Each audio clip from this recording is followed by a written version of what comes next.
ਸਤਿ ਸ਼੍ਰੀ ਅਕਾਲ ਸਾਰਿਆਂ ਨੂੰ। ਮੈਂ ਡਾਕਟਰ ਹਰਪ੍ਰੀਤ ਕੌਰ ਆਪ ਸਭ ਦਾ ਇਸ FDP ਦੇ ਉੱਤੇ ਹਾਰਦਿਕ ਸਵਾਗਤ ਕਰਦੀ ਹਾਂ। ਅੱਜ ਆਪਾਂ ਚਰਚਾ ਕਰਾਂਗੇ ਰਿਸਰਚ ਡਿਜ਼ਾਈਨ ਕੀ ਹੁੰਦਾ ਹੈ, ਉਹਦਾ ਲੋਡ ਕੀ ਹੈ ਤੇ ਉਹਦੇ ਪ੍ਰਕਾਰ ਕਿੰਨੇ ਹੁੰਦੇ ਆ। ਸਭ ਤੋਂ ਪਹਿਲਾਂ ਆਪਾਂ ਵੇਖਦੇ ਹਾਂ ਉਹਦੀ ਪਰਿਭਾਸ਼ਾ ਕੀ ਹੁੰਦੀ ਹੈ। ਰਿਸਰਚ ਡਿਜ਼ਾਈਨ ਹੁੰਦਾ ਕੀ ਹੈ, ਜਿੱਦਾਂ ਆਪਾਂ ਇੱਦਾਂ ਕਹਿ ਸਕਦੇ ਹਾਂ ਇੱਕ ਪ੍ਰਕਾਰ ਦਾ ਨਕਸ਼ਾ ਹੁੰਦਾ ਹੈ, ਇੱਕ ਫਰੇਮਵਰਕ ਹੁੰਦਾ ਹੈ, ਆਊਟਲਾਈਨ ਹੁੰਦੀ ਹੈ। ਜੋ ਵੀ ਆਪਾਂ ਅਨੁਸੰਧਾਨ ਕਰਨਾ ਹੈ, ਜੋ ਵੀ ਆਪਾਂ ਰਿਸਰਚ ਕਰਨੀ ਆ, ਖੋਜ ਕਰਨੀ ਆ, ਉਹ ਕਿਸ ਤਰ੍ਹਾਂ ਆਪਾਂ ਕਰਾਂਗੇ, ਉਹ ਕਿਹੜੀ ਵਿਧੀ ਯੂਜ਼ ਕਰਾਂਗੇ, ਆਪਾਂ ਉਪਯੋਗ ਕਰਾਂਗੇ, ਕਿਹੜੀ ਤਕਨੀਕ ਨਾਲ ਆਪਾਂ ਉਹ ਰਿਸਰਚ ਪ੍ਰੋਬਲਮ ਨੂੰ ਸੋਲਵ ਕਰਾਂਗੇ, ਕਿਹੜੀ ਤਕਨੀਕ ਨਾਲ ਆਪਾਂ ਉਹ ਰਿਸਰਚ ਪ੍ਰੋਬਲਮ ਨੂੰ ਸੋਲਵ ਕਰਾਂਗੇ। ਉਹ ਪ੍ਰੋਬਲਮ ਦੀ ਪਰਿਭਾਸ਼ਾ ਜੋ ਹੁੰਦੀ ਹੈ, ਉਹ ਵਿਧੀ ਜੋ ਹੁੰਦੀ ਹੈ ਕਰਨ ਦੀ, ਉਹਨੂੰ ਆਪਾਂ ਕਹਿ ਸਕਦੇ ਹਾਂ ਰਿਸਰਚ ਡਿਜ਼ਾਈਨ ਹੁੰਦਾ ਹੈ। ਜਿਹੜੀ ਵੀ ਆਪਣੀ ਪ੍ਰੋਬਲਮ ਹੁੰਦੀ ਹੈ, ਰਿਸਰਚ ਕੁਐਸਚਨ ਹੁੰਦਾ ਹੈ, ਜੇ ਸਵਾਲ ਹੁੰਦਾ ਹੈ, ਜੇ ਆਪਾਂ ਨੂੰ ਸੋਲਵ ਕਰਨਾ ਹੁੰਦਾ ਹੈ, ਉਹਦੀ ਤਕਨੀਕ ਨੂੰ ਆਪਾਂ ਰਿਸਰਚ ਡਿਜ਼ਾਈਨ ਕਹਿ ਸਕਦੇ ਹਾਂ। ਕਿਹੜੇ ਸੰਦ ਯੂਜ਼ ਕਰਾਂਗੇ, ਟੂਲਸ ਯੂਜ਼ ਕਰਾਂਗੇ, ਇਹ ਆਪਾਂ ਕਹਿ ਸਕਦੇ ਹਾਂ ਰਿਸਰਚ ਡਿਜ਼ਾਈਨ ਵਿੱਚ ਇਨਕਲੂਡ ਕਰਾਂਗੇ। ਜਿੱਦਾਂ ਆਪਾਂ ਵੇਖ ਸਕਦੇ ਹਾਂ ਕਿਸ ਤਰ੍ਹਾਂ ਆਪਾਂ ਰਿਸਰਚ ਡਿਜ਼ਾਈਨ ਦਾ ਮਾਸਟਰ ਪਲਾਨ, ਨਕਸ਼ਾ ਕਿਸ ਤਰ੍ਹਾਂ ਆਪਾਂ ਤਿਆਰ ਕਰਾਂਗੇ। ਸਭ ਤੋਂ ਪਹਿਲਾਂ ਆਪਾਂ ਡੇਟਾ ਇਕੱਠਾ ਕਿੱਦਾਂ ਕਰਨਗੇ ਉਹ ਆਪਾਂ ਦੇਖਣਾ ਹੈ। ਦੂਜਾ ਆਪਾਂ ਉਹਦਾ ਐਨਾਲਿਸਿਸ, ਜਿਹਨੂੰ ਕਹਿੰਦੇ ਵਿਸ਼ਲੇਸ਼ਣ ਕਿੱਦਾਂ ਕਰਾਂਗੇ, ਉਹ ਵੀ ਆਪਾਂ ਦੇਖਣਾ ਹੈ। ਉਸ ਤੋਂ ਬਾਅਦ ਆਪਾਂ ਇਨਫੋਰਮੇਸ਼ਨ, ਕਿਹੜੀ ਜਾਣਕਾਰੀ ਸਾਨੂੰ ਲੋੜ ਹੈਗੀ, ਉਹ ਆਪਾਂ ਕਿੱਦਾਂ ਇਕੱਤਰਿਤ ਕਰਾਂਗੇ, ਕਿੱਦਾਂ ਇਕੱਠਾ ਕਰਾਂਗੇ ਉਹ ਜਾਣਕਾਰੀ, ਉਹ ਵੀ ਆਪਾਂ ਡਿਜ਼ਾਈਨ ਵਿੱਚ ਇਨਕਲੂਡ ਕਰਾਂਗੇ। ਦੂਜੀ ਪਾਸੇ ਆਪਾਂ ਇਹ ਵੀ ਵੇਖਾਂਗੇ ਕਿ ਆਪਾਂ ਅਗਰ ਰਿਸਰਚ ਹਾਈਪੋਥੇਸਿਸ ਜੋ ਹੁੰਦੀ ਹੈ, ਜਿਹਦਾ ਆਪਾਂ ਕਹਿ ਸਕਦੇ ਹਾਂ ਅਨੁਮਾਨ ਲਗਾਉਣਾ, ਉਹਨੂੰ ਵੀ ਆਪਾਂ ਕਿਸ ਤਰ੍ਹਾਂ ਸੇ ਕਿਆਸ ਲਗਾਉਣਾ ਵੀ ਕਹਿ ਸਕਦੇ ਹਾਂ।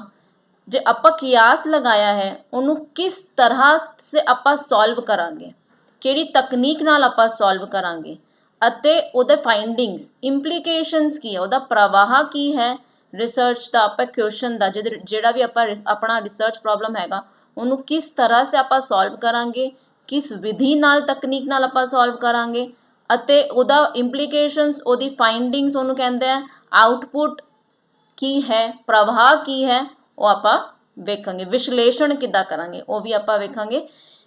ਇਹ ਸਾਰੀ ਤਕਨੀਕ ਨੂੰ ਇੱਕ ਫਰੇਮਵਰਕ ਨੂੰ ਔਨ ਪੇਪਰ ਜਦੋਂ ਆਪਾਂ ਲਿਖਦੇ ਹਾਂ ਤਾਂ ਉਹਨੂੰ ਆਪਾਂ ਰਿਸਰਚ ਡਿਜ਼ਾਈਨ ਆਖਦੇ ਹਾਂ। ਰਿਸਰਚ ਡਿਜ਼ਾਈਨ ਜੋ ਹੁੰਦਾ ਹੈ ਉਹ ਇਹ ਸਾਰੇ ਸਵਾਲਾਂ ਦਾ ਸਪਸ਼ਟ ਜਵਾਬ ਦੇਣਾ ਚਾਹੀਦਾ ਹੈ।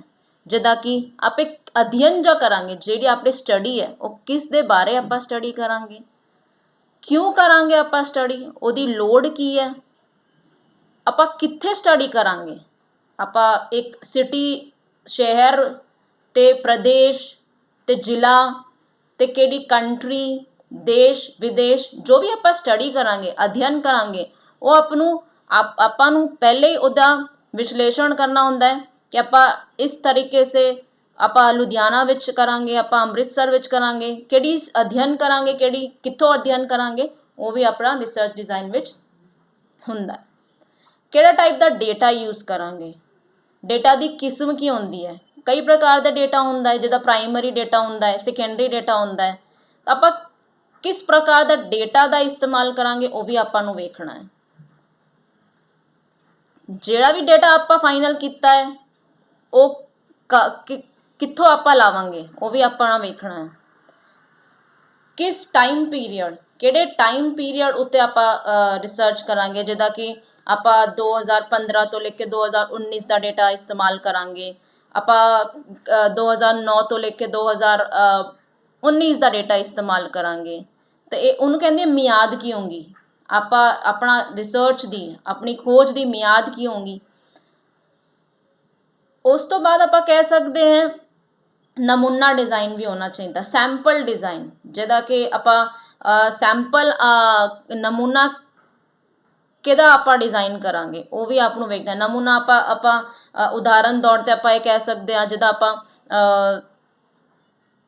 ਫੀਮੇਲਸ ਲਵਾਂਗੇ, ਫੀਮੇਲਸ ਵੀ ਲੈਸ ਦੈਨ 30 ਈਅਰਸ, ਜੋ ਵੀ ਫੀਮੇਲ ਦੀ ਉਮਰ 30 ਸਾਲ ਤੋਂ ਘੱਟ ਹੈਗੀ ਆਪਾਂ ਉਹਨਾਂ ਨੂੰ ਸੈਂਪਲ ਲੱਗ ਸਕਦੇ ਹਾਂ, ਜਿਹਦਾ ਆਪਣਾ ਨਮੂਨਾ ਡਿਸਾਈਡ ਕਰਨਾ, ਉਹਨੂੰ ਕਹਿੰਦੇ ਆ ਸੈਂਪਲ ਡਿਜ਼ਾਈਨ।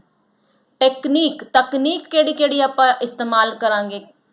ਤਕਨੀਕ ਆਪਾਂ ਇਸ ਤਰ੍ਹਾਂ ਉਦਾਹਰਣ ਲੈ ਸਕਦੇ ਹਾਂ, ਕਈ ਜਗ੍ਹਾ 'ਤੇ ਆਪਾਂ ਆਪਣੀ ਰਿਸਰਚ ਵਿੱਚ ਟੀ ਟੈਸਟ ਇਸਤੇਮਾਲ ਕਰ ਸਕਦੇ ਹਾਂ, ਐਫ ਟੈਸਟ ਇਸਤੇਮਾਲ ਕਰ ਸਕਦੇ ਹਾਂ, ਪ੍ਰਾਇਮਰੀ ਡੇਟਾ ਕਰ ਸਕਦੇ ਹਾਂ, ਸੈਕੰਡਰੀ ਡੇਟਾ ਕਰ ਸਕਦੇ ਹਾਂ, ਕਾਈ ਸਕੁਐਰ ਕਰ ਸਕਦੇ ਹਾਂ। ਤਾਂ ਜਦੋਂ ਵੱਖ-ਵੱਖ ਪ੍ਰਕਾਰ ਦੇ ਡੇਟਾ ਹੁੰਦੇ ਆ ਤਾਂ ਵੱਖ-ਵੱਖ ਪ੍ਰਕਾਰ ਦੀ ਤਕਨੀਕਾਂ ਵੀ ਹੁੰਦੀਆਂ, ਤਾਂ ਕਿਹੜੀ ਤਕਨੀਕ ਆਪਾਂ ਇਸਤੇਮਾਲ ਕਰਾਂਗੇ ਉਹ ਵੀ ਵੇਖਣਾ ਹੈ।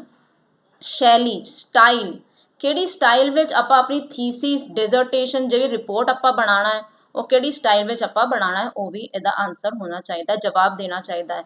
ਜੋ ਆਪਾਂ ਆਪਣਾ ਰਿਸਰਚ ਡਿਜ਼ਾਈਨ ਜੇ ਵੀ ਗੁੱਡ ਹੋਊਗਾ ਰਿਸਰਚ ਡਿਜ਼ਾਈਨ, ਤਾਂ ਇਹ ਸਾਰੇ ਸਵਾਲਾਂ ਦਾ ਜਵਾਬ ਉਸ ਰਿਸਰਚ ਡਿਜ਼ਾਈਨ ਵਿੱਚ ਸਾਨੂੰ ਮਿਲੂਗਾ। ਰਿਸਰਚ ਡਿਜ਼ਾਈਨ ਸਭ ਤੋਂ ਪਹਿਲਾਂ ਕਿਹੜੀ ਕਿਹੜੀ ਤਕਨੀਕ ਹੁੰਦੀ ਹੈ। ਕਾਰਜਸ਼ੀਲ ਡਿਜ਼ਾਈਨ ਕਿਹੜੇ ਹੋਣੇ ਚਾਹੀਦੇ, ਆਪਰੇਸ਼ਨਲ ਡਿਜ਼ਾਈਨ ਜਿਹਨੂੰ ਆਪਾਂ ਆਖਾਂਗੇ। ਉਹਦੇ ਬਾਅਦ ਸੈਂਪਲ ਡਿਜ਼ਾਈਨ, ਜਦੋਂ ਆਪਾਂ ਚਰਚਾ ਕਰੀ ਨਮੂਨਾ ਕਿਹੜਾ ਹੋਏਗਾ। ਕਈ ਪ੍ਰਕਾਰ ਦੀ ਰਿਸਰਚ ਹੁੰਦੀ ਹੈ ਜਦੋਂ ਆਪਾਂ ਸਿਰਫ ਫੀਮੇਲ ਉੱਤੇ ਕਰਦੇ ਹਾਂ, ਔਰਤ ਹੁੰਦੇ ਕਰਦੇ ਹਾਂ। ਕਈ ਪ੍ਰਕਾਰ ਦੀ ਰਿਸਰਚ ਹੁੰਦੀ ਹੈ ਜਿਹੜਾ ਆਪਾਂ ਓਨਲੀ ਡਾਇਟੀਸ਼ੀਅਨਸ ਕੰਸੀਡਰ ਕਰਦੇ ਹਾਂ। ਉਹ ਕਈ ਪ੍ਰਕਾਰ ਦੀ ਰਿਸਰਚ ਹੁੰਦੀ ਹੈ ਜਿਹੜੇ ਆਪਾਂ ਨਮੂਨਾ ਕੇਵਲ ਬੱਚਿਆਂ ਨੂੰ, ਨਿਆਣਿਆਂ ਨੂੰ ਕੰਸੀਡਰ ਕਰਦੇ ਹਾਂ। ਇਸ ਪ੍ਰਕਾਰ ਸਾਨੂੰ ਨਮੂਨਾ ਡਿਸਾਈਡ ਕਰਨਾ ਹੁੰਦਾ ਹੈ, ਉਹਨੂੰ ਕਹਿੰਦੇ ਆ ਸੈਂਪਲ ਡਿਜ਼ਾਈਨ। ਉਸ ਤੋਂ ਬਾਅਦ ਹੁੰਦਾ ਆਬਜ਼ਰਵੇਸ਼ਨਲ ਡਿਜ਼ਾਈਨ, ਨਿਗਰਾਨੀ ਡਿਜ਼ਾਈਨ। ਨਿਗਰਾਨੀ ਡਿਜ਼ਾਈਨ ਨੂੰ ਆਪਾਂ ਇਸ ਤਰ੍ਹਾਂ ਸਮਝ ਸਕਦੇ ਹਾਂ ਕਿ ਆਪਾਂ ਓਬਜ਼ਰਵ ਕਰਕੇ ਕਿਸੇ ਤਰਕ ਤੋਂ ਆਪਾਂ ਪਹੁੰਚਣਗੇ। ਓਬਜ਼ਰਵ ਨਿਗਰਾਨੀ, ਜਿੱਦਾਂ ਕਿ ਮੈਂ 10 ਪੇੜ ਬੀਜ ਲਾਏ ਹੈ ਮੈਂ, ਤੇ ਉਹ ਕਿਸ ਪ੍ਰਕਾਰ बढ़ ਰਹੇ हैं, ਕਿਹੜੀ ਖਾਦ ਮੈਂ ਲਗਾਈ ਆ, ਉਹ ਮੈਂ ਨਿਗਰਾਨੀ ਰੱਖੂੰਗੀ, ਤਾਂ ਉਹਨੂੰ ਕਹਿੰਦੇ ਆ ਆਬਜ਼ਰਵੇਸ਼ਨਲ ਡਿਜ਼ਾਈਨ। ਨਿਗਰਾਨੀ ਕਰ ਆਪਾਂ ਕਿਸੇ ਵੀ ਸੋਲਿਊਸ਼ਨ ਤੇ ਪਹੁੰਚਦੇ ਆ ਤਾਂ ਉਹਨੂੰ ਕਹਿੰਦੇ ਆਪਾਂ ਨਿਗਰਾਨੀ ਡਿਜ਼ਾਈਨ, ਆਬਜ਼ਰਵੇਸ਼ਨਲ ਡਿਜ਼ਾਈਨ। ਉਸ ਤੋਂ ਬਾਅਦ ਹੁੰਦਾ ਹੈ ਆંકੜਾ ਡਿਜ਼ਾਈਨ, ਜਿਹਦਾ ਮੈਂ ਕਿਹਾ ਕਿ ਸਟੈਟਿਸਟਿਕਲ ਡਿਜ਼ਾਈਨ। ਸਟੈਟਿਸਟਿਕਲ ਨੂੰ ਆਪਾਂ ਆਖ ਸਕਦੇ ਹਾਂ ਆંકੜਾ ਡਿਜ਼ਾਈਨ ਇਨ ਦ ਸੈਂਸ ਕਿ ਆਪਾਂ ਕਿਸ ਪ੍ਰਕਾਰ ਦਾ ਟੈਸਟ ਟੂਲ ਇਸਤੇਮਾਲ ਕਰਾਂਗੇ। ਜਿਹਦਾ ਮੈਂ ਆਖਿਆ ਕਿ ਟੀ ਟੈਸਟ ਕਰ ਸਕਦੇ ਹੋ, ਐਫ ਟੈਸਟ ਕਰ ਸਕਦੇ ਹੋ। ਸਟੈਟਿਸਟਿਕਲ ਵੱਖ-ਵੱਖ ਪ੍ਰਕਾਰ ਦੇ ਸਟੈਟਿਸਟਿਕਲ ਟੂਲ ਹੁੰਦੇ, ਆਪਾਂ ਕਿਹੜਾ ਟੂਲ ਇਸਤੇਮਾਲ ਕਰ ਸਕਦੇ ਹਾਂ। ਇਹ ਆਪਾਂ ਚਰਚਾ ਕਰੀ ਆ। ਸੈਂਪਲ ਡਿਜ਼ਾਈਨ ਕੀ ਹੁੰਦਾ ਹੈ, ਆਬਜ਼ਰਵੇਸ਼ਨਲ ਡਿਜ਼ਾਈਨ ਕੀ ਹੁੰਦਾ ਹੈ, ਸਟੈਟਿਸਟਿਕਲ ਡਿਜ਼ਾਈਨ ਕੀ ਹੁੰਦਾ ਹੈ, ਇਹ ਆਪਾਂ ਚਰਚਾ ਕਰ ਰਹੇ ਹਾਂ। ਹੁਣ ਆਪਾਂ ਵੇਖਦੇ ਹਾਂ ਲੋੜ ਕੀ ਹੁੰਦੀ ਹੈ, ਵਾਟ ਇਜ਼ ਅ ਨੀਡ। ਲੋੜ ਕੀ ਹੁੰਦੀ ਹੈ ਰਿਸਰਚ ਡਿਜ਼ਾਈਨ ਦੀ, ਅਨੁਸੰਧਾਨ ਦੇ ਫਰੇਮਵਰਕ ਦੀ ਲੋੜ ਕੀ ਹੈ। ਸਭ ਤੋਂ ਪਹਿਲੀ ਲੋੜ ਹੈ ਕਿ ਆਪਾਂ ਆਪਣੀ ਰਿਸਰਚ ਨੂੰ, ਜੋ ਰਿਸਰਚ ਡਿਜ਼ਾਈਨ ਹੁੰਦਾ ਹੈ ਉਹ ਬਹੁਤ ਸਹੂਲੀਅਤ ਨਾਲ ਆਪਾਂ ਉਹਨੂੰ ਨਿਰਵਿਘਨ ਨਾਲ ਆਪਣੀ ਰਿਸਰਚ ਕਰ ਸਕਦੇ ਹਾਂ। ਜਦੋਂ ਆਪਾਂ ਪਹਿਲੇ ਹੀ ਰਿਸਰਚ ਡਿਜ਼ਾਈਨ ਬਣਾ ਕੇ ਰੱਖੂਗੇ ਤਾਂ ਸਾਡੀ ਜੋ ਰਿਸਰਚ ਹੋਏਗੀ ਉਹ ਬਹੁਤ ਸਹੂਲੀਅਤ ਨਾਲ ਆਪਾਂ ਉਹਨੂੰ ਐਂਡ ਤੱਕ, ਉਹਨੂੰ ਕਨਕਲੂਜਨ ਤੱਕ ਪਹੁੰਚ ਪਾਏਂਗੇ। ਫਰਜ਼ ਕਰੋ ਸਾਡੇ ਕੋਲ ਰਿਸਰਚ ਡਿਜ਼ਾਈਨ ਨਹੀਂ ਹੈਗੀ ਤਾਂ ਸਾਨੂੰ ਇਹ ਨਹੀਂ ਪਤਾ ਹੋਏਗਾ ਕਿ ਇੱਕ ਚੈਪਟਰ ਬਾਅਦ ਦੂਜੇ ਚੈਪਟਰ 'ਚ ਆਪਾਂ ਕੀ ਕਰਨਾ ਹੈ, ਇੱਕ ਸਟੈਪ ਦੇ ਬਾਅਦ ਆਪਾਂ ਦੂਜਾ ਸਟੈਪ ਵਿੱਚ ਕੀ ਕਰਨਾ ਹੈ। ਜੇ ਸਾਡੇ ਕੋਲ ਰਿਸਰਚ ਡਿਜ਼ਾਈਨ ਹੋਊਗੀ ਤਾਂ ਆਪਾਂ ਬੜੀ ਸਹੂਲੀਅਤ ਨਾਲ ਸਾਡੀ ਆਪਣੀ ਰਿਸਰਚ ਕਰ ਸਕਦੇ ਹਾਂ, ਸਾਡੀ PhD, ਸਾਡੀ MPhil ਇਹ ਕੰਪਲੀਟ ਕਰ ਸਕਦੇ ਹਾਂ। ਦੂਜਾ ਹੁੰਦਾ ਹੈ ਇਹਦਾ ਲੋੜ, ਇਟ ਮੇਕਸ ਰਿਸਰਚ ਐਫੀਸ਼ੀਐਂਟ। ਸਾਡੀ ਰਿਸਰਚ ਨੂੰ, ਜੇ ਰਿਸਰਚ ਡਿਜ਼ਾਈਨ ਹੁੰਦਾ ਹੈ ਇਹ ਅਸਰਦਾਰ ਬਣਾਉਂਦਾ ਹੈ। ਇਹ ਅਸਰਦਾਰ ਬਣਾਉਂਦਾ ਹੈ ਇਨ ਦ ਸੈਂਸ ਐਫੀਸ਼ੀਐਂਟ ਬਣਾਉਂਦਾ ਹੈ, ਕਿਉਂਕਿ ਸਾਨੂੰ ਪਤਾ ਹੁੰਦਾ ਹੈ ਸਾਨੂੰ ਕਿ ਆਪਾਂ ਕੀ ਕਰਨ ਵਾਸਤੇ, ਕਿਸ ਤਰ੍ਹਾਂ ਕਰਨ ਵਾਲੇ ਹਾਂ। ਦੂਜੀ ਚੀਜ਼ ਇਹ ਵੀ ਦਿਖਾਉਂਦਾ ਹੈ ਕਿ ਸਾਡੀ ਸੰਭਵ ਉਪਜ, ਪੋਸੀਬਲ ਆਊਟਕਮਸ ਕੀ ਹੋਊਗਾ। ਇਹ ਵੀ ਦਿਖਾਉਂਦਾ ਹੈ ਮੈਕਸਿਮਮ ਇਨਫੋਰਮੇਸ਼ਨ, ਵੱਧ ਤੋਂ ਵੱਧ ਇਨਫੋਰਮੇਸ਼ਨ, ਜਾਣਕਾਰੀ ਜੋ ਸਾਨੂੰ ਚਾਹੀਦੀ ਆ ਉਹ ਆਪਾਂ ਘੱਟ ਤੋਂ ਘੱਟ ਖਰਚ ਵਿੱਚ, ਘੱਟ ਤੋਂ ਘੱਟ ਕੋਸ਼ਿਸ਼ ਵਿੱਚ, ਘੱਟ ਤੋਂ ਘੱਟ ਸਮੇਂ ਵਿੱਚ ਆਪਾਂ ਉਹਨੂੰ ਖਤਮ ਕਰ ਪਾਵੇ। ਤਾਂ ਇਹਦਾ ਇਹ ਸਾਡੀ ਰਿਸਰਚ ਨੂੰ ਅਸਰਦਾਰ ਬਣਾਉਣ ਵਾਸਤੇ, ਸੰਭਵ ਉਪਜ ਵਾਸਤੇ, ਵੱਧ ਤੋਂ ਵੱਧ ਜਾਣਕਾਰੀ ਵਾਸਤੇ, ਘੱਟ ਖਰਚ ਵਾਸਤੇ ਅਤੇ ਆਪਣੀ ਜ਼ਰੂਰੀ ਕੋਸ਼ਿਸ਼ ਲਾਉਣ ਦੇ ਬਾਅਦ ਆਪਾਂ ਇੱਕ ਰਿਸਰਚ ਕਨਕਲੂਜਨ 'ਤੇ ਪਹੁੰਚ ਸਕਦੇ ਹਾਂ ਜਦੋਂ ਸਾਡੇ ਕੋਲ ਇੱਕ ਵਧੀਆ ਰਿਸਰਚ ਡਿਜ਼ਾਈਨ ਹੋਊਗਾ। ਆਪਾਂ ਇਸ ਤਰ੍ਹਾਂ ਦਾ ਉਦਾਹਰਣ ਲੈ ਸਕਦੇ, ਜਿੱਦਾਂ ਸਾਨੂੰ ਕੋਈ ਇਮਾਰਤ ਜਦੋਂ ਬਣਾਉਣੀ ਹੁੰਦੀ ਹੈ ਤਾਂ ਸਾਡੇ ਕੋਲ ਇੱਕ ਨਕਸ਼ਾ ਹੁੰਦਾ ਹੈ। ਇਸ ਨਕਸ਼ੇ ਨਾਲ ਸਾਨੂੰ ਕੀ ਪਤਾ ਲੱਗੂਗਾ, ਸਾਨੂੰ ਪਤਾ ਲੱਗੂਗਾ ਕਿ ਕਿਸ ਤਰ੍ਹਾਂ ਦੀ ਆਪਾਂ ਬਿਲਡਿੰਗ ਨਾ ਇਮਾਰਤ ਦੀ ਕਿਸ ਤਰ੍ਹਾਂ ਆਪਾਂ ਬਣਾਉਣੀ ਹੈ। ਉਸ ਤਰ੍ਹਾਂ ਇੱਕ ਦਿਮਾਗ ਵਿੱਚ ਇੱਕ ਪਿਕਚਰ ਫਿੱਟ ਹੋ ਜਾਂਦੀ ਹੈ ਕਿ ਮੈਨੂੰ ਪਤਾ ਹੈ ਕਿ ਮੈਨੂੰ 10th ਫਲੋਰ ਦੀ ਇਮਾਰਤ ਬਣਾਉਣੀ ਹੈ। तो ਜਦੋਂ ਸਾਡੇ ਕੋਲ ਨਕਸ਼ਾ ਹੋਗਾ ਤਾਂ ਸਾਡਾ ਜੋ ਕੰਮ ਹੁੰਦਾ ਹੈ ਉਹ ਬਹੁਤ ਸਹੂਲੀਅਤ ਨਾਲ ਆਪਾਂ ਕਰ ਸਕਦੇ ਹਾਂ। ਇसी तरह से ਸਾਡਾ ਰਿਸਰਚ ਡਿਜ਼ਾਈਨ ਜੋ ਹੈ ਉਹ ਸਾਡੀ ਰਿਸਰਚ ਨੂੰ ਸਮੂਥ ਬਣਾਉਂਦਾ ਹੈ, ਸਹੂਲੀਅਤ ਨਾਲ ਇਫੈਕਟਿਵ ਅਸਰਕਾਰਕ ਬਣਾਉਂਦਾ ਹੈ। ਹੁਣ ਆਪਾਂ ਵੇਖਦੇ ਹਾਂ ਵਿਸ਼ੇਸ਼ਤਾਵਾਂ। ਇੱਕ ਰਿਸਰਚ ਡਿਜ਼ਾਈਨ ਜੇ ਚੰਗੀ ਰਿਸਰਚ ਡਿਜ਼ਾਈਨ ਹੁੰਦੀ ਹੈ ਉਹਦੀ ਵਿਸ਼ੇਸ਼ਤਾਵਾਂ ਕਿਹੜੀਆਂ ਸਭ ਤੋਂ ਪਹਿਲਾਂ ਆਪਾਂ ਵੇਖਦੇ ਹਾਂ ਮਿਨੀਮਮ ਬਾਇਸ। ਬਾਇਸ ਆਪਾਂ ਕਹਿ ਸਕਦੇ ਹਾਂ ਜਿੱਦਾਂ ਆਪਾਂ ਸਾਡੇ ਦਿਮਾਗ ਵਿੱਚ ਮੈਂ ਇੱਕ ਧਾਰਨਾ ਬਣਾ ਕੇ ਰੱਖੀ ਹੋਈ ਹੈ ਕਿ ਜੋ ਆਦਮੀ ਵੀ ਫਿੱਟ ਹੋਊਗਾ ਉਹ ਜ਼ਿਆਦਾ ਉਮਰ ਜਿੰਦਾ ਰਹਿ ਸਕਦਾ, ਇੱਕ ਧਾਰਨਾ। ਸੋ ਬਾਇਸ ਆਪਾਂ ਇਸ ਤਰ੍ਹਾਂ ਸਮਝ ਸਕਦੇ ਹਾਂ ਕਿ ਆਪਾਂ ਜੋ ਵੀ ਖੋਜ ਕਰਦਾ ਹੁੰਦਾ ਹੈ, ਜੋ ਵੀ ਰਿਸਰਚਰ ਹੁੰਦਾ ਹੈ, ਉਸਨੂੰ ਕੋਈ ਵੀ ਬਾਇਸਨੈਸ ਨਹੀਂ ਰੱਖਣੀ ਹੁੰਦੀ ਹੈ। ਉਹਦਾ ਦਿਮਾਗ ਕਲੀਨ ਹੋਣਾ ਚਾਹੀਦਾ ਹੈ। तो सब तो पहला विशेषता कुछ चंगी रिसर्च डिजाइन ही होनी चाहिए है। उस तो बाद आप ये देखना है कि आप डेटा जो एकत्रित करना है वो कित्थों एकत्रित करना है, किस तरह आप उहदा विश्लेषण करांगे। उस तो बाद आप ये भी वेखना है कि उहदे विच मिसटेक्स ना होवे, गलतियां ना होवे। जे ये सारी चीज़ें एक रिसर्च डिजाइन च होंदी है तो आप आख सकते हैं कि ये रिसर्च डिजाइन एक चंगी रिसर्च डिजाइन कह सकते हैं। आप रिसर्च डिजाइन किस चीज़ों नाल आप कह सकते हैं कि यह चीज़ें रिसर्च डिजाइन च होनी चाहिए। सब तो पहला स्पष्ट रिसर्च स्टेटमेंट जिन्होंने आप कहते आप की करन वाले हाँ, बयान जो होंदा है अपना स्टेटमेंट जो होंदा है वो एकदम स्पष्ट होना चाहिए है।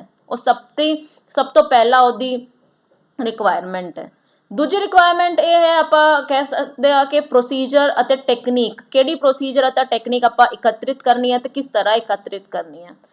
उस तो बाद पॉपूलेशन स्टडी बहुत इंपॉर्टेंट होंदा है, जरूरी होंदा है किसी भी रिसर्च अनुसंधान उत्ते।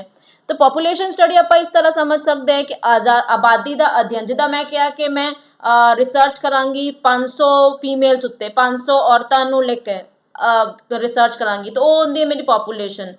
मैं आख सकती हाँ कि मैं एक 1000 न्याणा नूं लेके मैं एक रिसर्च करांगी।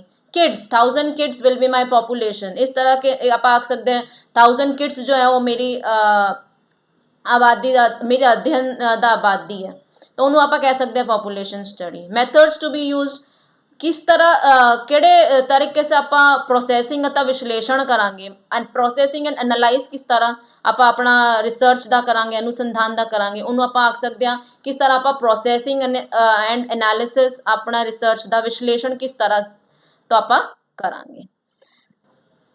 दूजी कुछ चीज़ें हैं जो अपनों समझनी पैगी। सब तो पहला वेरीएबल की होंदा है।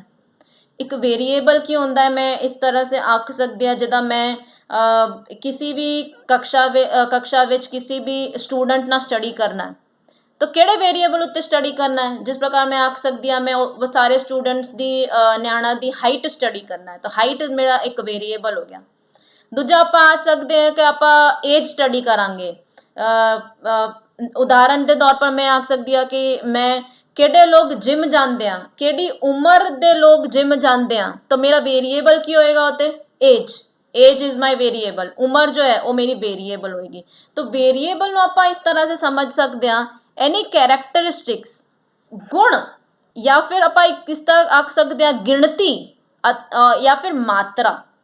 आप जो भी चीज़ स्टडी करनी है ना यदि कैरेक्टरिस्टिक क्वांटिटी और नंबर जिदा कि आप आख सकते हैं गुण गिणती अथवा मात्रा की होनी चाहिए वो वेरीएबल होंदा है। जिदा आप उदाहरण के तौर पर एज कह सकते हैं, सैक्स कह सकते हैं। जिदा मैं आखिया कि मैं औरतों को स्टडी करांगी, क्या मैं सिर्फ मर्दों को स्टडी करांगी। बिजनेस इनकम आमदनी कितनी होंदी है। मैं नेशन स्टडी करांगी किहड़ी कंट्री च सब तो वध डायबिटीज़ पेशेंट है तो वो मेरी हो गई स्टडी हो गई वेरीएबल हो गया कंट्री। दूजा आप आख सकते हैं जन्म तिथि आख सकते हैं। तो ये सारे हो गए साढ़े वेरीएबल। तो किन्ने किन्ने प्रकार के वेरीएबल होंगे हैं। ਕੁਆਂਟੀਟੇਟਿਵ ਵੇਰੀਏਬਲ ਹੁੰਦਾ ਜਿਹਨੂੰ ਆਪਾਂ ਸਮਝ ਸਕਦੇ ਹਾਂ ਮਾਤਰਾਤਮਕ। ਹੁਣ ਕੁਆਂਟੀਟੇਟਿਵ ਵੇਰੀਏਬਲ ਵਿੱਚ ਵੀ ਆਪਾਂ ਦੋ ਵੇਰੀਏਬਲ ਹੁੰਦੇ ਨੇ, ਨਿਊਮੈਰਿਕ ਵੇਰੀਏਬਲ ਹੁੰਦਾ ਹੈ, ਨਿਊਮੈਰਿਕ ਸੰਖਿਆਤਮਕ ਸੰਖਿਆ ਹੁੰਦੀ, ਉਹਦੀ ਇੱਕ ਸੰਖਿਆ ਹੋਣੀ ਚਾਹੀਦੀ ਹੈ, ਪਰਟੀਕੂਲਰ ਫਿਕਸਡ ਸੰਖਿਆ ਹੋਣੀ ਚਾਹੀਦੀ ਹੈ। ਜਿੱਦਾਂ ਆਪਾਂ ਆਖ ਸਕਦੇ ਹਾਂ ਕੁਆਂਟੀਟੀ ਜੋ ਹੁੰਦੀ ਹੈ ਉਹਦੀ ਉਹ ਮੈਜ਼ਰੇਬਲ ਹੁੰਦੀ ਹੈ, ਮਾਤਰਾ ਜੋ ਹੁੰਦੀ ਉਹ ਆਪਾਂ ਮੈਜ਼ਰ ਕਰ ਸਕਦੇ ਹਾਂ। ਜਿੱਦਾਂ ਕਿ ਮੈਂ ਆਖ ਸਕਦੀ ਹਾਂ ਕਿ ਤੈਨੂੰ ਫੀਵਰ ਹੈ, ਜਵਰ ਆ ਗਿਆ ਤਾਂ ਕਿੰਨਾ ਆ ਗਿਆ, ਤਾਂ ਮੈਂ ਆਖ ਸਕਦੀ ਹਾਂ ਉਹ ਕੁਆਂਟੀਟੀ ਨੰਬਰ ਹੈਗਾ ਮੇਰੇ ਕੋਲ 99 ਫੀਵਰ ਸੀਗਾ ਮੈਨੂੰ, 99 ਜਵਰ ਸੀਗਾ ਮੈਨੂੰ। ਤੁਹਾਡਾ ਬੀਪੀ ਕਿੰਨਾ ਆਇਆ, ਤਾਂ ਮੈਂ ਆਖ ਸਕਦੀ ਹਾਂ ਮੇਰਾ ਬੀਪੀ 80/120, ਤਾਂ ਉਹਦੀ ਇੱਕ ਸੰਖਿਆਤਮਕ ਮੇਰੇ ਕੋਲ ਵੈਲਿਊ ਹੈਗੀ, ਤਾਂ ਉਹਨੂੰ ਆਪਾਂ ਕਹਿ ਸਕਦੇ ਹਾਂ ਨਿਊਮੈਰਿਕ ਵੇਰੀਏਬਲ ਹੈਗਾ। ਹੁਣ ਨਿਊਮੈਰਿਕ ਜੋ ਸੰਖਿਆਤਮਕ ਵੇਰੀਏਬਲ ਹੁੰਦਾ ਹੈ ਉਹਦੇ ਵਿੱਚ ਵੀ ਦੋ ਪ੍ਰਕਾਰ ਹੁੰਦੇ ਹੈ, ਇੱਕ ਹੁੰਦਾ ਹੈ ਨਿਰੰਤਰ ਵੇਰੀਏਬਲ ਜਿਹਨੂੰ ਆਪਾਂ ਆਖ ਸਕਦੇ ਹਾਂ ਕੰਟੀਨਿਊਸ ਵੇਰੀਏਬਲ, ਦੂਜਾ ਹੁੰਦਾ ਹੈ ਵੱਖਰਾ ਵੇਰੀਏਬਲ ਜਿਹਨੂੰ ਆਪਾਂ ਆਖ ਸਕਦੇ ਹਾਂ ਡਿਸਕ੍ਰੀਟ ਵੇਰੀਏਬਲ। ਹੁਣ ਕੰਟੀਨਿਊਸ ਜੋ ਵੇਰੀਏਬਲ ਹੁੰਦਾ ਹੈ ਉਹ ਹੁੰਦਾ ਹੈ ਕੰਟੀਨਿਊਸ, ਨਿਰੰਤਰ ਚੱਲਦਾ ਰਹਿੰਦਾ ਹੈ। ਜਿੱਦਾਂ ਕਿ ਜਵਰ ਹੈ ਉਹ ਕਿੰਨਾ ਹੋ ਸਕਦਾ ਹੈ 98.9, 98.6, 98 ਐਂਡ 99 ਤੋਂ ਵਿੱਚ ਵੀ ਉਹਦਾ ਇੱਕ ਪੁਆਇੰਟ ਹੁੰਦਾ ਹੈ, ਉਹ ਕੰਟੀਨਿਊ ਰਹਿੰਦਾ ਹੈ, ਜਿਹਦਾ ਉਹ ਨਿਰੰਤਰ ਰਹਿੰਦਾ ਹੈ, ਤਾਂ ਆਪਾਂ ਉਹਨੂੰ ਆਖ ਸਕਦੇ ਹਾਂ ਇਹ ਕੰਟੀਨਿਊਸ ਵੇਰੀਏਬਲ ਹੈਗਾ। ਜਿੱਦਾਂ ਕਿ ਹਾਈਟ ਆਪਾਂ ਐਗਜ਼ਾਮਪਲ ਲੈ ਸਕਦੇ ਹਾਂ, ਹਾਈਟ ਕਿੰਨੀ ਹੈ ਬਈ, ਮੇਰੀ ਹਾਈਟ ਤੋਂ ਮੇਰੀ ਉਚਾਈ 5.1 ਹੈਗੀ, ਕਿਸੇ ਦੂਜੇ ਦੀ ਉਚਾਈ 5.2 ਹੋ ਸਕਦੀ ਆ, ਤਾਂ ਇਹ ਕੰਟੀਨਿਊ ਵੇਰੀਏਬਲ ਹੈ। ਇੱਦਾਂ ਨਹੀਂ ਹੁੰਦਾ ਇਹ ਤਾਂ 5 ਹੋਏਗਾ ਤਾਂ 6 ਹੋਏਗਾ, ਨਿਰੰਤਰ ਰਹਿੰਦਾ ਹੈ ਉਹ। ਤਾਪਮਾਨ ਆਪਾਂ ਉਦਾਹਰਨ ਲੈ ਸਕਦੇ ਹਾਂ, ਤਾਂ ਉਹਨੂੰ ਕਹਿੰਦੇ ਆ ਨਿਰੰਤਰ ਵੇਰੀਏਬਲ। ਦੂਜਾ ਹੁੰਦਾ ਹੈ ਡਿਸਕ੍ਰੀਟ ਵੇਰੀਏਬਲ, ਵੱਖਰਾ ਵੇਰੀਏਬਲ, ਜੋ ਪੁਆਇੰਟ ਵਿੱਚ ਨਹੀਂ ਆਉਂਦਾ ਹੈ, ਅਥਵਾ ਤਾਂ ਇੱਕ ਹੋਊਗਾ ਜਾਂ ਤਾਂ ਫਿਰ ਦੋ ਹੋਊਗਾ। ਜਿੱਦਾਂ ਮੈਂ ਕਹਿ ਸਕਦੀ ਹਾਂ ਤੁਹਾਡੇ ਕਿੰਨੇ ਨਿਆਣੇ ਆ, ਤੁਸੀਂ ਦੱਸੋਗੇ ਮੈਨੂੰ 2 ਨਿਆਣੇ ਆ, 3 ਨਿਆਣੇ, ਇੱਦਾਂ ਨਹੀਂ ਹੁੰਦਾ 2.5 ਨਿਆਣੇ ਆ, 2.5 ਨਿਆਣੇ ਆ। ਤਾਂ ਜੋ ਡਿਸਕ੍ਰੀਟ ਵੇਰੀਏਬਲ ਹੁੰਦਾ ਵੱਖਰਾ ਵੇਰੀਏਬਲ ਹੁੰਦਾ ਇੱਕ ਪ੍ਰਕਾਰ ਦਾ, ਦੂਜੇ ਪ੍ਰਕਾਰ ਦਾ ਵੇਰੀਏਬਲ ਹੁੰਦਾ ਨਿਊਮੈਰਿਕ ਵੇਰੀਏਬਲ, ਸੰਖਿਆਤਮਕ ਨਿਰੰਤਰ ਵੇਰੀਏਬਲ ਸੌਰੀ। ਤਾਂ ਕੁਆਂਟੀਟੇਟਿਵ ਵੇਰੀਏਬਲ ਹੁੰਦਾ ਹੈ ਜਿਹਨੂੰ ਆਪਾਂ ਮਾਤਰਾਤਮਕ ਵੇਰੀਏਬਲ ਸਮਝੋਗੇ, ਉਹਦੇ ਵਿੱਚ ਆਪਾਂ ਨਿਊਮੈਰਿਕ ਹੁੰਦਾ ਹੈ, ਸੰਖਿਆਤਮਕ ਵੇਰੀਏਬਲ ਸੰਖਿਆ ਜਿਹੜੀ ਕੋਈ ਸੰਖਿਆ ਹੁੰਦੀ ਹੈ, ਮਾਤਰਾ ਹੁੰਦੀ ਹੈ, ਗੁਣ ਹੁੰਦਾ ਹੈ, ਤਾਂ ਉਹਦੇ ਵਿੱਚ ਸਾਡੇ ਕੋਲ ਨਿਰੰਤਰ ਵੇਰੀਏਬਲ ਹੈ ਤੇ ਦੂਜਾ ਵੇਰੀਏਬਲ ਹੈ ਵੱਖਰਾ ਵੇਰੀਏਬਲ। ਕੁਆਂਟੀਟੇਟਿਵ ਵੇਰੀਏਬਲ ਆਪਾਂ ਹੁਣ ਆਪਾਂ ਵੇਖਾਂਗੇ ਕੁਆਲੀਟੇਟਿਵ ਵੇਰੀਏਬਲ, ਉਹਨੂੰ ਕਹਿੰਦੇ ਗੁਣਾਤਮਕ ਵੇਰੀਏਬਲ। ਗੁਣਾਤਮਕ ਵੇਰੀਏਬਲ ਨੂੰ ਆਪਾਂ ਇਸ ਤਰ੍ਹਾਂ ਸਮਝ ਸਕਦੇ ਜਿਹਦੀ ਕੋਈ ਕੁਆਲਿਟੀ ਹੁੰਦੀ, ਗੁਣ ਹੁੰਦਾ ਹੈ, ਉਹਦੀ ਮਾਤਰਾ ਨਹੀਂ ਹੁੰਦੀ, ਉਹਦੀ ਸੰਖਿਆ ਨਹੀਂ ਹੁੰਦੀ ਹੈ, ਉਹਦਾ ਗੁਣ ਹੁੰਦਾ ਹੈ, ਕਿਹੜੀ ਸ਼੍ਰੇਣੀ ਹੁੰਦੀ ਹੈ, ਵਿਸ਼ੇਸ਼ ਭੇਟਾ ਹੁੰਦੀ ਹੈ, ਉਹਨੂੰ ਆਪਾਂ ਆਖ ਸਕਦੇ ਸਮਝ ਸਕਦੇ ਕੁਆਲੀਟੇਟਿਵ ਵੇਰੀਏਬਲ। ਜਿੱਦਾਂ ਹੁਣ ਆਪਾਂ ਉਦਾਹਰਣ ਦੇ ਤੌਰ 'ਤੇ ਇਸ ਤਰ੍ਹਾਂ ਸਮਝ ਸਕਦੇ ਹਾਂ, ਜਿੱਦਾਂ ਤਰਕ ਲਗਾ ਕੇ ਆਪਾਂ ਕਿਹੜੇ ਦਰਜੇ ਵਿੱਚ ਕਿਸੇ ਵੀ ਨਿਆਣੇ ਨੂੰ ਆਪਾਂ ਸੈਗਰੀਗੇਟ ਕਰ ਸਕਦਾ ਹੈ, ਕੈਟੇਗਰੀ ਕਿਹੜੀ ਸ਼੍ਰੇਣੀ ਵਿੱਚ ਆਪਾਂ ਉਹਨੂੰ ਲੈ ਸਕਦੇ ਹਾਂ। ਜਿਸ ਪ੍ਰਕਾਰ ਆਪਾਂ ਸੋਚ ਸਕਦੇ ਹਾਂ ਵਿਦਿਅਕ ਪ੍ਰਦਰਸ਼ਨ, ਐਕੈਡੈਮਿਕ ਗ੍ਰੇਡਸ ਇੱਕ ਪ੍ਰਕਾਰ ਦਾ ਕੁਆਲੀਟੇਟਿਵ ਵੇਰੀਏਬਲ ਹੈ, ਗੁਣਾਤਮਕ ਵੇਰੀਏਬਲ ਹੈ। ਜਿੱਦਾਂ ਕਿ A ਗ੍ਰੇਡ ਵਾਲਾ ਸਟੂਡੈਂਟ ਹੁਸ਼ਿਆਰ ਹੁੰਦਾ ਹੈ, B ਗ੍ਰੇਡ ਵਾਲਾ ਉਹ ਤੋਂ ਘੱਟ ਹੁਸ਼ਿਆਰ ਹੁੰਦਾ ਹੈ, ਤਾਂ ਇਹ ਕੀ ਹੈ, ਆਪਾਂ ਉਹਨੂੰ ਸੰਖਿਆ ਵਿੱਚ ਨਹੀਂ ਤੋਲ ਸਕਦੇ, ਆਪਾਂ ਉਹਨੂੰ ਗੁਣਾ ਵਿੱਚ ਤੋਲ ਸਕਦੇ, ਤਾਂ ਉਹਨੂੰ ਕਹਿੰਦੇ ਗੁਣਾਤਮਕ ਵੇਰੀਏਬਲ। ਜਿੱਦਾਂ ਆਪਾਂ ਕਹਿ ਸਕਦੇ ਹਾਂ M ਸਾਈਜ਼ ਦਾ ਕੱਪੜਾ ਹੋ ਗਿਆ, ਸਮਾਲ ਸਾਈਜ਼ ਦਾ ਕੱਪੜਾ ਹੋ ਗਿਆ, ਲਾਰਜ ਸਾਈਜ਼ ਦਾ ਕੱਪੜਾ ਹੋ ਗਿਆ, ਇਹਦੀ ਕੋਈ ਵੈਲਿਊ ਨਹੀਂ ਹੁੰਦੀ ਹੈ। ਆਪਾਂ ਵੈਲਿਊ ਬੇਸ਼ੱਕ ਲਗਾ ਸਕਦੇ, ਜਿੱਦਾਂ ਕਿ A ਗ੍ਰੇਡ 85 ਤੋਂ ਉੱਪਰ ਹੈ ਤਾਂ A ਗ੍ਰੇਡ ਹੋ ਗਿਆ, ਬਟ ਉਹਦੀ ਕੋਈ ਇੱਕ ਪ੍ਰਕਾਰ ਦੀ ਇੱਕ ਫਿਕਸਡ ਵੇਰੀਏਬਲ ਇੱਕ ਵੈਲਿਊ ਨਹੀਂ ਹੁੰਦੀ ਹੈ, ਉਹਦੀ ਗੁਣ ਹੁੰਦੀ ਹੈ, ਤਾਂ ਉਹਨੂੰ ਆਪਾਂ ਆਖ ਸਕਦੇ ਗੁਣਾਤਮਕ ਵੇਰੀਏਬਲ। ਹੁਣ ਗੁਣਾਤਮਕ ਵੇਰੀਏਬਲ ਦੂਜਾ ਵੀ ਹੁੰਦਾ ਹੈ, ਉਹਦਾ ਵੀ ਇੱਕ ਪ੍ਰਕਾਰ ਹੁੰਦਾ ਜਿਹਨੂੰ ਆਪਾਂ ਕਹਿੰਦੇ ਨੋਮੀਨਲ ਵੇਰੀਏਬਲ। ਜਦੋਂ ਆਪਾਂ ਇੱਕ ਸ਼੍ਰੇਣੀ ਵਿੱਚ ਉਹਨੂੰ ਆਖ ਸਕਦੇ ਹਾਂ, ਤਰਕ ਲਗਾ ਸਕਦੇ ਹਾਂ, ਸੰਗਠਿਤ ਕਰ ਸਕਦੇ ਹਾਂ ਆਪਾਂ। ਜਿੱਦਾਂ ਕਿ ਰਿਲੀਜਨ, ਹੁਣ ਰਿਲੀਜਨ ਜੋ ਹੁੰਦਾ ਜਿੱਦਾਂ ਆਪਾਂ ਆਖ ਸਕਦੇ ਸਿੱਖ ਇੱਕ ਰਿਲੀਜਨ ਹੋ ਗਿਆ, ਤਾਂ ਸਿੱਖ ਇੱਕ ਗੁਣਾਤਮਕ ਵੇਰੀਏਬਲ ਹੋ ਗਿਆ, ਨੋਮੀਨਲ ਵੇਰੀਏਬਲ ਹੋ ਗਿਆ। ਅੱਖਾਂ ਦਾ ਕਲਰ, ਰੰਗ ਕੀ ਹੈ ਅੱਖਾਂ ਦਾ, ਕੁਝ ਬੰਦਿਆਂ ਦਾ ਅੱਖਾਂ ਦਾ ਕਲਰ ਬਲੈਕ ਹੁੰਦਾ ਹੈ, ਕਿਸੇ ਦਾ ਭੂਰਾ ਹੁੰਦਾ ਹੈ, ਤਾਂ ਜੇ ਭੂਰਾ ਹੁੰਦਾ ਹੈ ਉਹਨੂੰ ਆਪਾਂ ਇੱਕ ਸ਼੍ਰੇਣੀ ਵਿੱਚ ਨਾ ਆਖ ਸਕਦੇ, ਇਹਦੀ ਕੋਈ ਵੈਲਿਊ ਨਹੀਂ ਹੈਗੀ, ਇਹਦੀ ਕੋਈ ਸੰਖਿਆ ਨਹੀਂ ਹੈਗੀ।